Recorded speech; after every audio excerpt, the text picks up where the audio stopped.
안녕하세요. 인숙의 3분 큐티입니다. 오늘 말씀은 시편 96편 10절 말씀입니다. 열방 중에서는 이르기를 여호와께서 통치하시니 세계가 굳게 서고 흔들리지 못할지라 저가 만민을 공평히 판단하시리라 할지로다. 아멘. 오늘 말씀의 제목은 하느님이 다스리고 하느님이 통치하시는 사람이란 말씀입니다. 성경은 하나님을 영접하는 사람을 하나님의 자녀라고 합니다. 그래서 요한복음 1장 12절에 영접하는 자 곧 그 이름을 믿는 자들에게는 하나님의 자녀가 되는 권세를 주셨으니라고 했습니다. 그렇습니다. 하나님을 믿는 자들 그리고 하나님의 권세를 받고 하나님의 지배와 통치를 받는 자들은 세상을 이기는 힘이 있습니다. 이런 자들은 세상의 환경에 눌리는 자가 아니라 환경을 지배하는 삶을 살아갑니다. 그래서 세상에서 여러 가지 고난을 받아도 하나님이 나를 다스리고 하나님이 나를 통치하시니 위로부터 힘을 받아서 세상을 넉넉히 이기게 됩니다.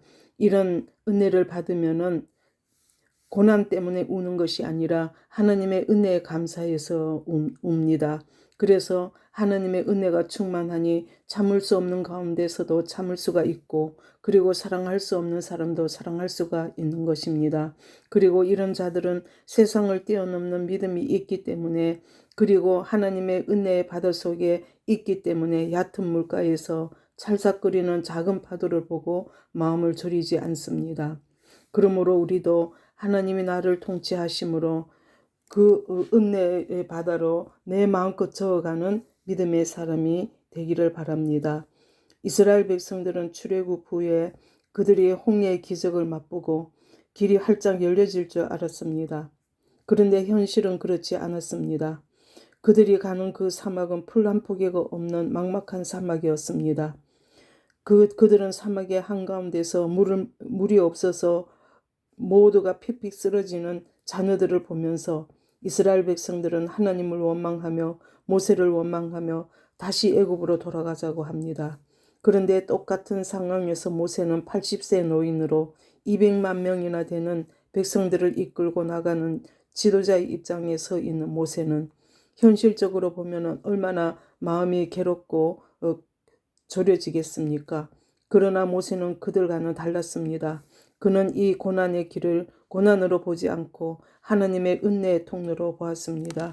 그리고 그가 가장 고난의 길을 갈 때 모세는 이렇게 말했습니다. 신명기 1장 31절에 광야에서도 너희가 당하였거니와 사람이 자기 아들을 아는 같이 너희 하나님의 여호와께서 너희 행로 중에 너희를 아느사 이곳까지 이르게 하셨느니라 이렇게 말을 하고 있습니다.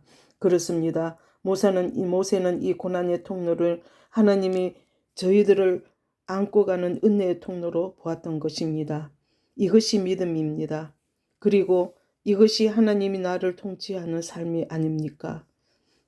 하나님이 통치하시니 세계가 굳게 서고 흔들리지 않는다고 본절은 말하고 있습니다. 그렇습니다. 하나님이 모든 것을 공정히 판단하신다고 했습니다. 그리고 하나님이 통치하시는 삶은 흔들리지가 않습니다. 불합리한 이 세상에서 억울한 일을 당해도 괴로워할 때도 하나님이 다스리는 삶에는 요동치가 않습니다. 이것이 우리를 통치하시는 하나님을 믿고 믿음으로 살아가는 삶이 아닙니까? 감사합니다. 아멘.